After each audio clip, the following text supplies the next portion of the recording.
नामाचा आनंद तुकोबऱ्यांना साधू संतांना आहे. त्याचं सुंदर वर्णन तुकोबऱ्यांनी भंगाच्या चतुर्थ चरणामध्ये केलं.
कलियुगी उद्धार हरीच्या नामे.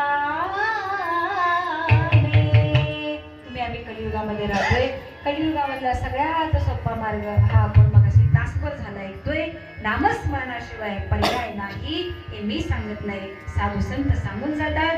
म्हणून हे नामस्मरण करत असताना आम्ही जास्त नियमातही अडकायची गरज नाही. आता काही जणांना मायबापू अर्धा तास नव्हे 15 मिनिटं सुद्धा मांडी घालून बसता येत नाही, गुडघे साथ देत नाही. त्यावेळी तुम्ही म्हणाल महाराज सांगताय तुम्ही नामस्मरण करा, परंतु शरीर साथ देत नाही. काही हरकत नाही, पाय पसरून बसा.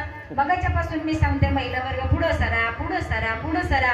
महिला वर्ग पुढे यायला का लाजत होता हे मला माहितीच नाही. पुन्हा असं मनातल्या मनात शंका आली कदाचित त्यांना वाटत असेल कीर्तन चालू असताना जर जांभळी आली करावं लागलं, कीर्तन करायला जर दिसलं तर काय करावं, त्यापेक्षा अंधारात